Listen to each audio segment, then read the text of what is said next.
controls thing. Hi, welcome to Between Two CG Ferns.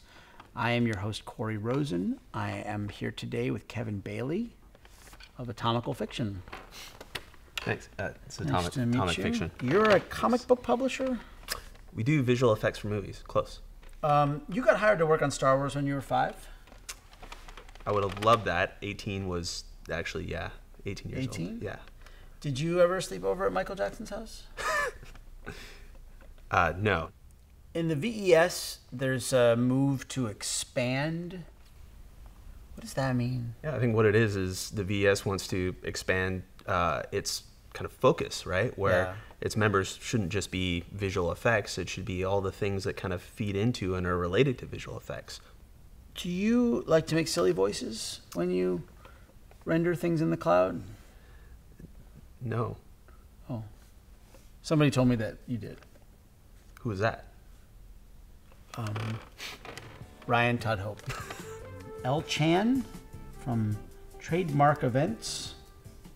The VES is like a organization for visual effects.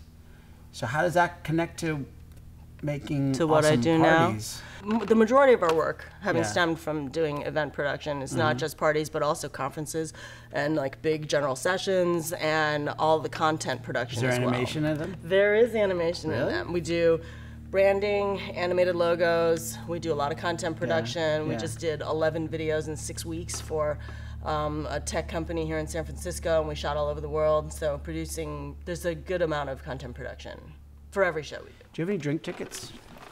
Like right now? Yeah, I do. Can I have one? No. Do you like to boss George Lucas around? I've never had the opportunity, but maybe I should refrain from saying what I was going to say. When the VES expands, what does that mean? When you hear that word, I what would does that say mean? and this is something not just visual It's like a effects. philosophical question. The VES, and also I know George is very proud of actually, is the broader reach of the people that have worked together in visual effects and where they go out to and spawn new companies. I see what you did there. We go way back. You worked on Spawn. I did. Didn't you? The Spirit of Spawn. Yeah. My guest today is Habib Zargapur, but he's not here. He's on TV.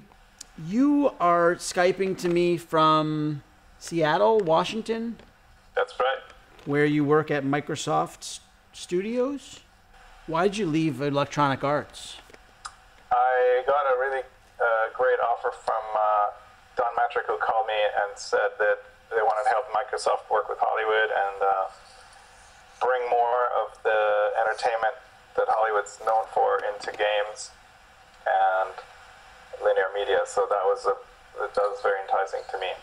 You're in the VES, That's right. but you're not really doing visual effects. Would you say you're doing visual effects now? I would say I am doing visual effects. They just happen to be in real time. How does that work? 30 frames per second or 60 frames per second in a game engine. So it's very similar to visual effects for film, except it happens in real time. The content that we make is pretty much done the same tools, the same way.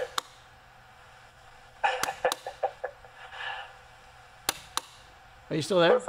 Yeah? I was just checking to see what else was on.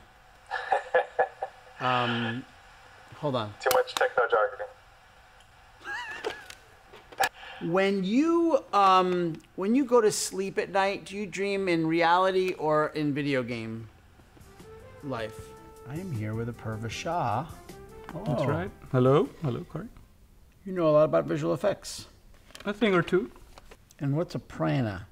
A prana is a studio. Oh, what is a prana? What is a prana? Prana is like that thing that swallows other things, right? Like a fish? Like a fish, you know. Oh, like you swallowed RNH. So the VES wants to expand beyond just like VE. What ES? What do you think it should be? ES? So no, I think it's a really timely question, right? I mean, when you look at areas like Detroit or the Rust Belt, I mean, these areas had industries that entirely went out of business. Yeah, RoboCop came in. for example. But, you know, the Bay Area is funny. It's like, it's actually booming. And yet, you know, visual effects here and animation are definitely, you know, struggling. And I feel like a lot of it has to do with how we try to reinvent ourselves.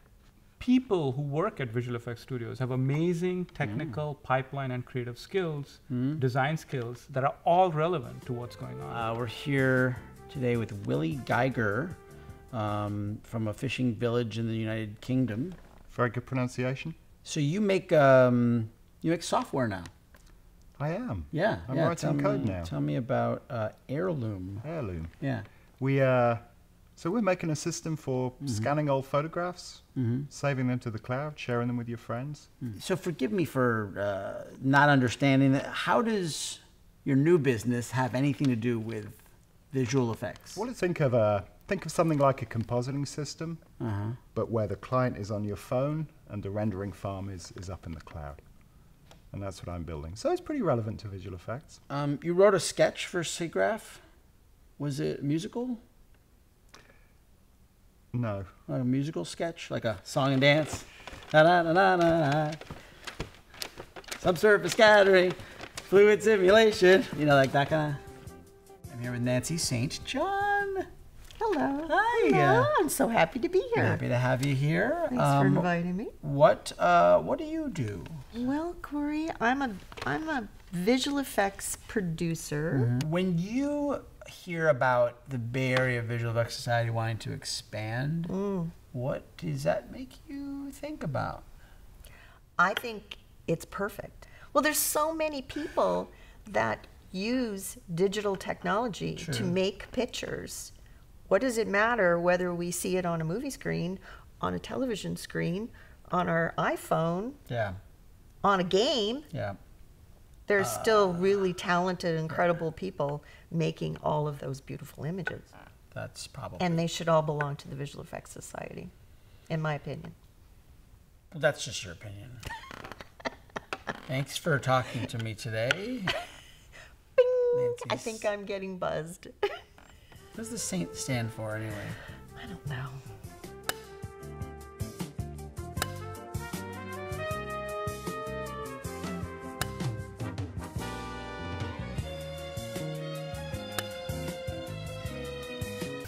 These are not digital.